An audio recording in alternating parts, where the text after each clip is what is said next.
buenas a todos, soy Rexy de la Caja de Arte y hoy estamos aquí en el podcast. Estoy junto a... El Mago.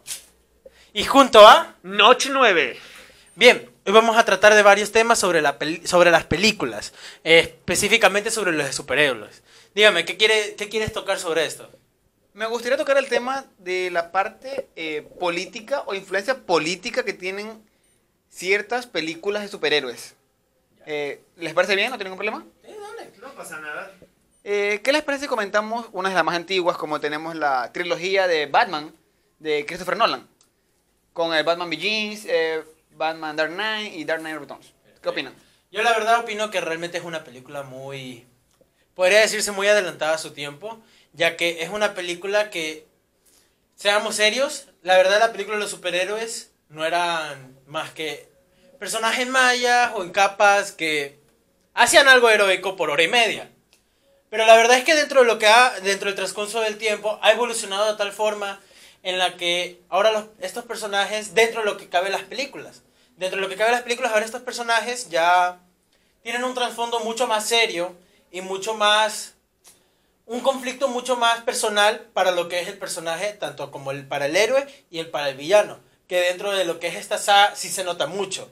Ejemplo, el Guasón de... ¿cómo es? Heath Ledger. Heath Ledger.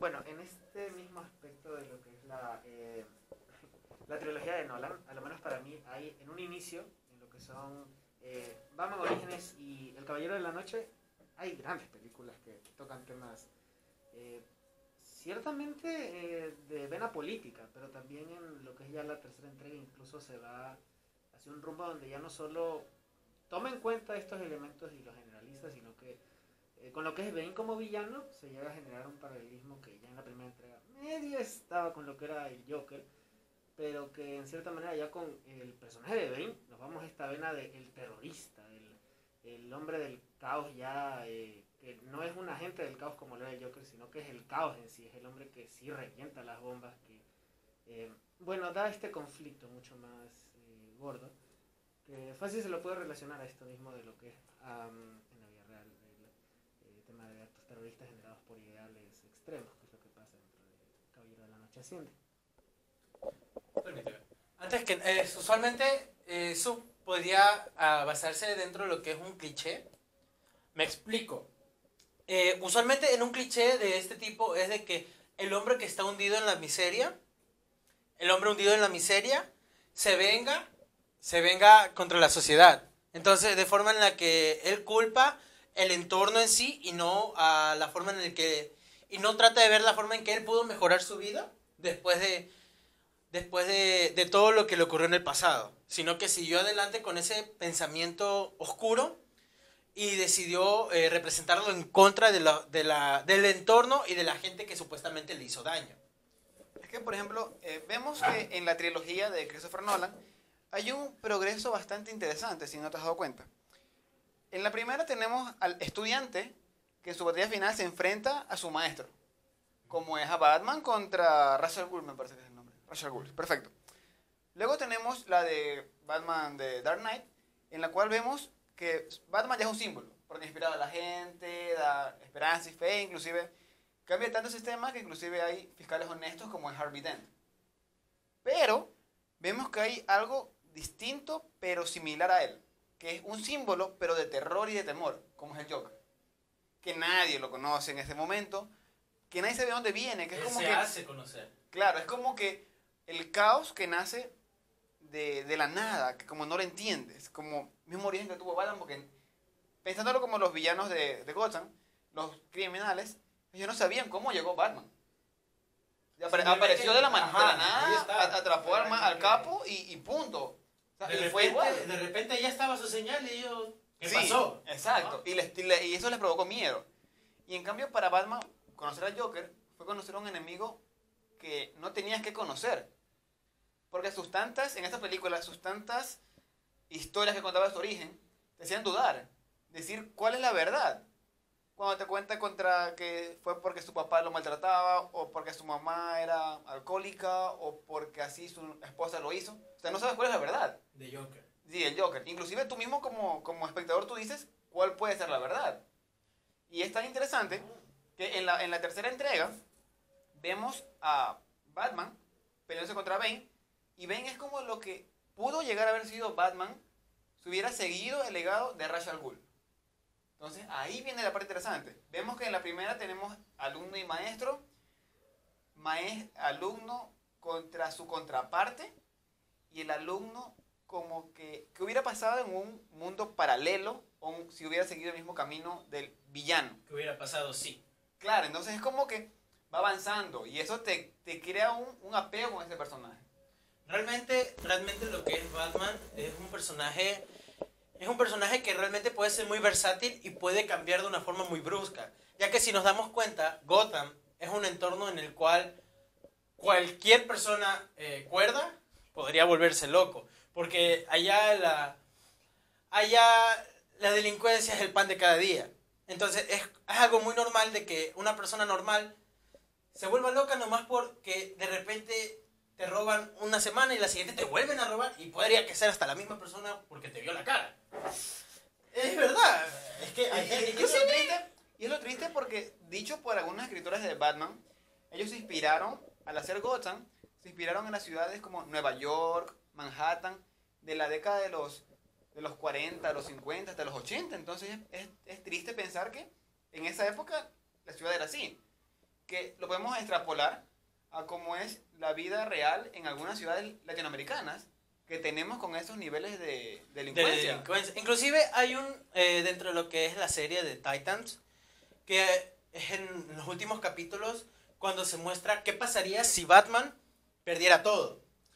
Se muere el comisionado Gordon, Alfred muere, dejan paralizado al Robin, no me acuerdo qué Robin era, es el Robin de ese momento, no me acuerdo. Entonces, ¿qué ocurre con Batman? Batman, lleno de ira, tristeza, ya literalmente con nada que perder, ya lo perdió todo, va al asilo Arkham, ya es una masacre, literalmente mata a todo Dios que esté ahí dentro. Inclusive hacen énfasis de que no solo mató a los locos que estaban dentro, sino que también al personal. Hubo gente que rogó por su vida ahí dentro y los aniquiló. En ese mismo espectro, son esos capítulos tipo un poco estos capítulos de Amalgam Comics donde las situaciones no tienen nada acorde a lo que es originalmente todo el arco, pero bueno, son grandes situaciones. Ajá. Lo que ahorita Marvel va a hacer con esta serie de ¿qué pasaría? Sí, What If. Sí, What If. Sí. Que... La de Wanda con Doctor Strange, me parece que es. No. Dentro de lo que ya próximo en la fase 4 van a ser unas películas animadas de qué pasaría qué. O sea, si en vez de que este man de Steve Rogers fuera Capitán América, fuera Peggy Carter o algo así. Sí, pero bueno, destacando ya ahora otros personajes en los cuales está este mismo ambiente de... Claro, una persona a la cual, claro, se le genera esta transición pues de un lado muy tenue a uno posiblemente más oscuro. Ahorita, por ejemplo, tenemos Joker, que... Considerando desde que Batman ya es oscuro. Sí, ya es oscuro por sí solo. Pero claro, el tema heroicamente, en el caso de lo villanesco, tenemos por ejemplo ya Joker, que ahorita sale la película, que no lo comentaremos por posibles spoilers. Quizás algunos aún no la han visto, entonces creo que podemos esperar para comentarla completamente la película, que me gustó mucho. Como yo. Ya no la vi. Bueno, entonces creo que para terminar con la película, con la trilogía de Batman, es una película que toca un punto muy interesante en el camino del héroe, que se enfrenta a su maestro, a su mentor, a sí mismo y a una fuerza igual a él. Me parece muy bueno. La verdad sí, lo que es el camino del héroe, lo que es dentro de lo que es el camino del héroe es muy, se puede jugar mucho con eso, ya que usualmente se trata de seguir una continuidad de que si tú ves una serie y tú ves otra, dices, como que ya lo vi. Y lo que usualmente uno como creador de este tipo de series siempre trata es de diferenciar qué es lo que mi serie va a diferenciar de este personaje con este otro personaje.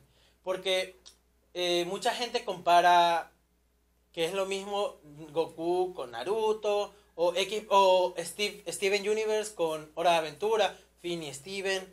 Siempre los comparan de que tienen el mismo desarrollo.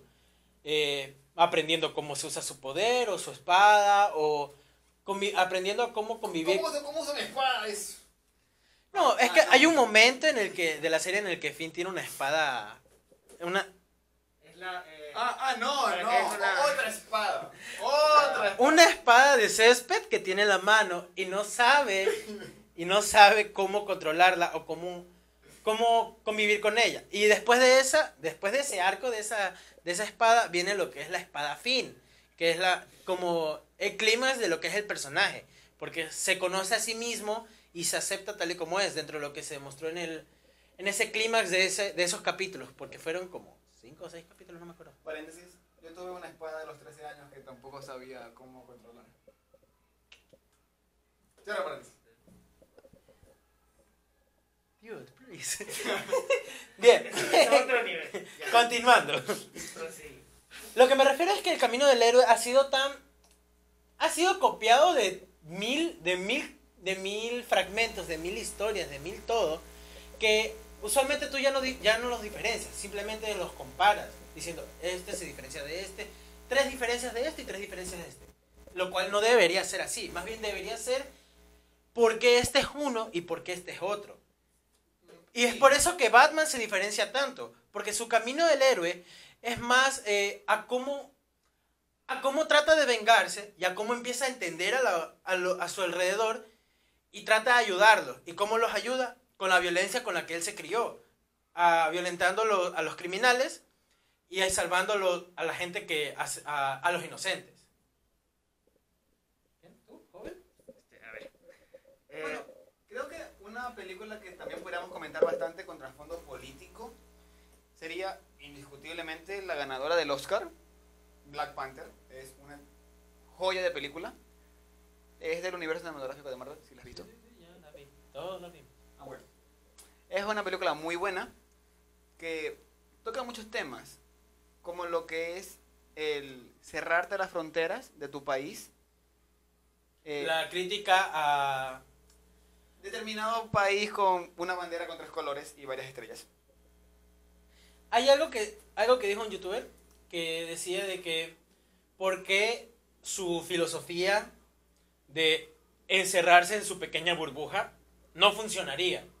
Y es porque literalmente ningún país, dentro de lo que está documentado, podría vivir sin la ayuda de los demás países. Ecuador es exportador y también llegan cosas. Claro. Ajá. Entonces, de esa forma convivimos y de esa forma también trabaja la moneda. Claro, generamos ingresos. Ajá. Entonces, si tú me dices que ya está bien, son una cultura que tiene el metal más poderoso y más precioso del mundo. Pepa, te la compro. ¿Sí? De donde sacas todo lo textil, la agricultura, todo eso que forma parte de la cultura de una misma sociedad, que inclusive se ha dicho en la actualidad, África es un lugar rico en cultura. Pero si solo destacamos ¿cómo se llama el metal ese?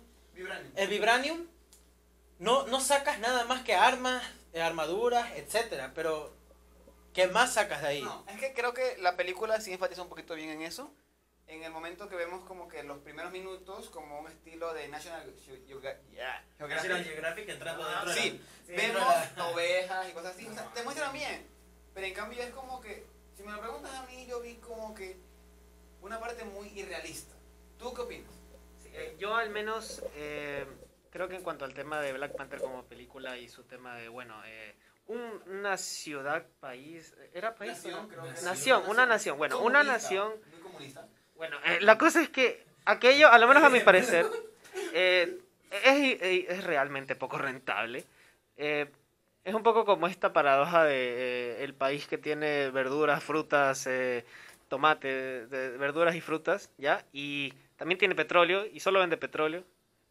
Y cuando acuerdo deja de vender petróleo, solo se guarda el petróleo él. Y cuando acuerdo, bueno, no ganan plata. Es como... ¿Qué país tiene ese problema? No conozco ninguno. muchos países en la actualidad se tratan de cerrar de cierta forma sus fronteras, ¿ya? de esta forma en la que quieren diferenciar su cultura dentro de la otra, para que no, ¿cómo decirlo? Para que no se combinen y que no las comparen siendo como que fueran similares, sino que cada uno tiene lo suyo y cada uno es similar, ya, de forma en la que se puede socializar y tener una ley de convivencia que todo el mundo debería tener. Ya, literalmente, es conocimiento básico. Todo el mundo debería saber cómo convivir con otras personas, cómo hacer estas cosas sin cerrarnos. En cuanto a aquel mismo tema, por ejemplo, eso es lo que más o menos la propia película intenta resolver en su final, donde nos da a entender de que T'Challa, ya al cabo de ver lo que le ha dicho y hecho Killmonger, en cierta manera, él se da cuenta pues de lo poco rentable, no más bien de lo poco rentable, sino de lo beneficioso que podría ser, tanto para el mundo como para ellos como wakandianos, el abrir sus fronteras y tener estas escuelas en los alrededores del mundo. Yo discrepo. Porque creo que, o sea, sí, el mundo se beneficiaría mucho. Pero creo que Wakanda recibiría el lado negro de la moneda. Porque la verdad, ok, por sí solo tú fuiste una potencia y nadie lo supo. Ahora, todo el mundo se enteró de todo el armamento, todo. ¿Tú sabes cuánto pagaría la CIA nomás por decir, a ver, bro, quiero ver, enséñame un poquito? Pero es que ahí tocas una idea muy que yo no comparto. Por el hecho de que, por ejemplo, la cultura se enriquece cuando se comparte. La cultura, al igual que el conocimiento, si no se comparte, se muere. Entonces, si no conocemos una cultura diferente, no aprendes a pensar de una manera distinta. Algo que a mí en particular me hubiera gustado ver un poquito más en cámara de la película de Black Panther, y si se ve en los cómics, es que Rey T'Challa manda a su hijo a estudiar afuera, a las fronteras, lo manda a otros países para que él estudie y conozca esta filosofía. Y en los cómics es el Rey T'Challa quien viene con la idea de expandirse al mundo, pero que por culturas y costumbres no lo logra. Pero pensémoslo así un poquito. ¿Qué tiene de realmente malo el querer abrirnos a la posibilidad de mejorar los países y hacer un mundo mejor? En la misma película hay una pequeña frase al final que dice, en tiempos difíciles los hombres tontos crean muros, mientras que los hombres sabios crean puentes. Es consciente que hoy en día todo el mundo tiene problemas económicos, ambientales, cosas que no podemos hacer los ojos cerrados. Pero si no reconocemos estos problemas y solamente porque yo me encuentro bien, no pasa nada, estamos siendo realmente egoístas, porque cuando a él que le va mal, le empieza a ir peor, también me va a afectar a mí.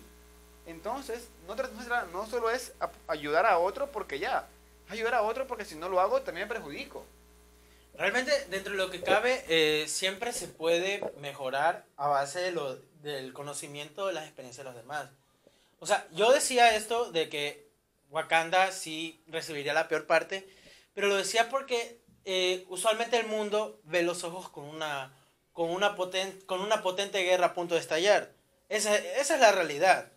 Entonces, si consideramos de que Wakanda tenía un armamento, naves increíbles que superan la CIA, o sea, naves surrealistas, créanme que si realmente eso fuera pasado a la realidad, Estados Unidos exprimiría esa gigante mina de oro. No solamente Estados Unidos, también potencias como Potencias China, Por ejemplo, ahí, en este aspecto, por ejemplo, lo que pasaría con Estados Unidos sería que veríamos un Estados Unidos tipo Día de la Independencia, el contraataque, donde todo el mundo tiene las armas, donde todo el mundo tiene los aviones que funcionan con rayos láser y cosas así. Rayos láser. Láser, papá. Y ya de lo que tenían los wakandianos, los rinocerontes con estas armaduras, no sé, el gobierno... Yo no entiendo por qué no los mandaron a la pelea en Infinity War.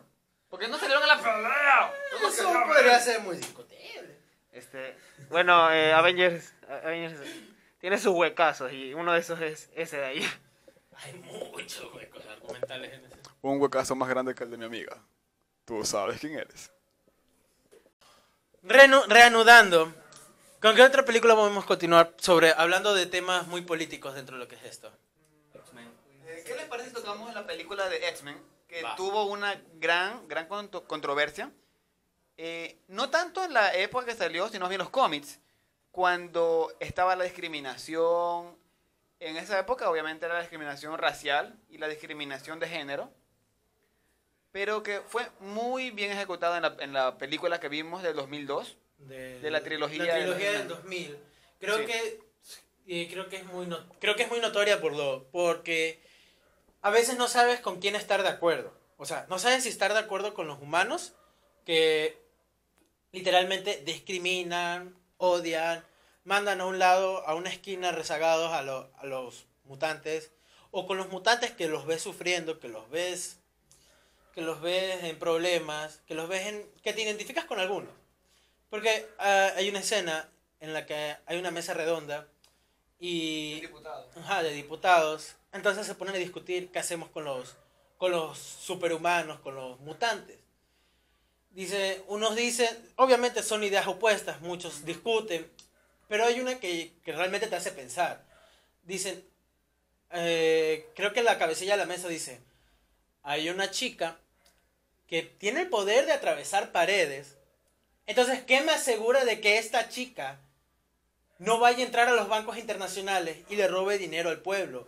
¿Ya? Porque literalmente cuando el humano desconoce, la persona desconoce, tiene miedo. Sí. Y nunca podemos confiar en la palabra de uno o de otros, porque ¿quién sabe qué estará pensando? O sea, claro, si lo vemos en una película, tú dices, no pasa nada, pero en el mundo real te da miedo. Literalmente da miedo.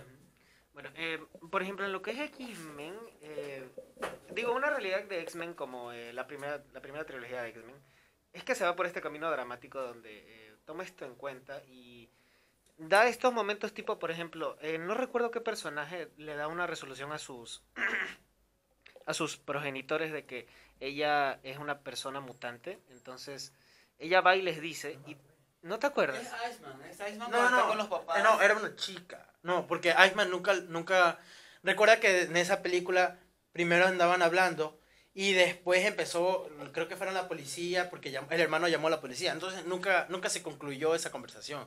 Quedó en el aire. O sea, y esa pelea fue, bueno, hubo una pelea entre, digamos, elementos, como es el hielo y el fuego, en los cuales el fuego estaba con los de Magneto, con la hermandad. Esa fue ya en X-Men The Final Round. The Final Stand. Sí. Y fue una pelea muy buena porque fuera bueno, para hacer una pelea de superhéroes fue muy hablada. Pero era como que el Iceman le decía al otro, ¿por qué quieres que Rose siga con siendo mutante? Y el tipo de fuego, siendo villano, le dice, porque quiero que se acepte tal como es. O sea, si tú me dices, si tú haces que alguien que no sepa de la película, le pones este fragmento, ¿Quién se va es a el bueno? exacto. ¿Quién es el Y bueno? se va a identificar. Es un poco esto que genera realmente... O sea, es que en sí lo que es parte de los ideales de Magneto como personaje dentro de la trilogía es algo que tiene muchas escalas de grises. y O sea, Es que si nos ponemos a analizar bien la película, no hay solo dos bandos, hay tres bandos. Los bandos de los humanos, los bandos de los mutantes de Xavier y el bando de los mutantes de Magneto. Xavier, ¿qué es lo que quiere? Igualdad. Igualdad y de una cierta forma controlar a los mutantes. Porque literalmente los controla. ¿Qué es lo que pasa? Los comillas, encierran en un instituto escuela especial donde les enseñan cosas de la vida, o sea, matemáticas, siempre hubo eso, Sí. y también a controlar sus poderes. Cosa que es buena. O sea, sí, es muy bueno, pero si lo vemos en un segundo plano, podríamos como socializarlo con un confinamiento. O un adoctrinamiento en el cual te enseñan a cómo límites, cuáles son tus límites. Pero en cambio Magneto te enseña, ponte que tú eres un mutante. Tienes el poder de crear fuego, ya. Ponte que puedes crear fuego. ¿Qué es lo que la sociedad te va a decir? Aléjate, no me quemes. Y si vas a estar conmigo, contrólate. ¿Qué es lo que te va a decir el doctor Xavier? Exprésate como eres, pero con cuidado. ¿Qué es lo que te va a decir Magneto? Magneto va a decir, libérate. No te ates a esto. eres mejor de lo que ellos creen que puedes hacer. Porque tú, oye Gambito, tranquilo. Porque tú tienes el control y tú decides, te da la potestad de elegir qué quieres ser. Como Barbie. Bueno, en sí, esto mismo que son las escalas de grises dentro de Magneto y Javier y propiamente incluso los humanos que son, creo yo, pero desarrollados en lo que es la más que odiada Wolverine Orígenes, que es horrible.